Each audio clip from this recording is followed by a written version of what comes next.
The group stage of the 2026 World Cup brought the international soccer spotlight to a tempered evening in Kansas City.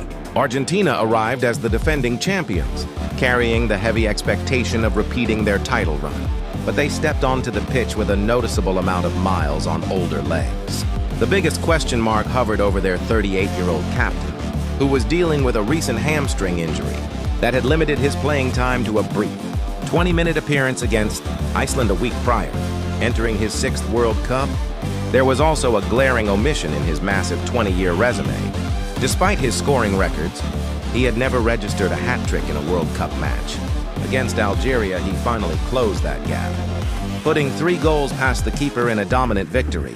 This aging squad has centered its entire tactical reality around a vulnerable 38-year-old, and the answer to how it works surfaced in the opening minutes.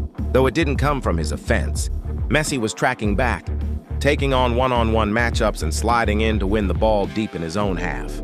That high defensive work rate from a player known for walking the pitch sends an immediate signal to the rest of the squad.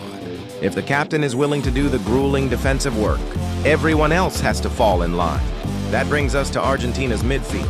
Instead of running a complex web of overlapping runs and intricate schemes, they operate as a single directive processing unit. Take Rodrigo de Paul. Leading up to this tournament, his club performances for Inter Miami were noticeably underwhelming. You pair him with Alexis Mac Allister, who plays a nearly identical structural role for the national system. Their mandate on the field is strictly defined. They regain possession, pick their heads up, and immediately locate their captain. This tactical map shows the spatial logic. Messi deliberately drifts into pockets of space between the opponent's defensive lines. By waiting there, he removes the decision-making burden. They hand him the ball. He instantly processes the field and executes the final pass, managing the breakthrough, outsourcing all the complex tactical calculations to a single process. Elevates the role players. They play faster and freer because the heaviest mental lifting is already handled. The execution of the hat trick itself proves the lethal efficiency of this system. Operating in those tight spaces created a constant state of panic for Algeria. The pressure forced uncharacteristic mistakes from their defense, allowing Messi to capitalize. But there is a secondary phenomenon that occurs. When you build your team around a legend, their presence can create a psychological distortion on the pitch, warping the reality of the game for opponents and officials alike.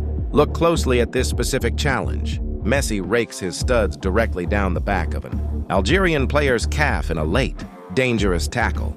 Under standard rules, this exact action warrants a straight red card and an immediate ejection from the match. Yet the on-field official allowed play to continue, and the video assistant referee booth declined to intervene.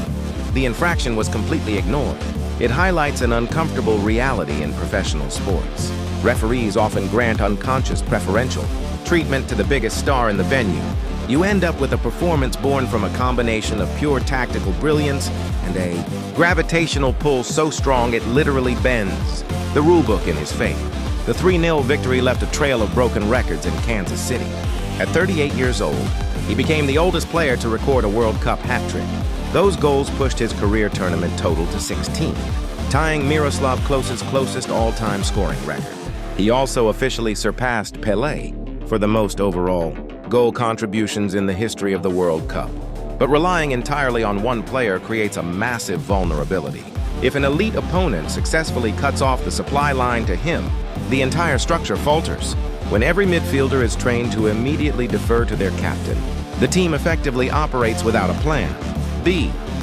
If he gets marked out of the game or aggravates that hamstring, his teammates will be forced to calculate those complex offensive equations themselves. Argentina's title defense relies on a razor-thin margin of error.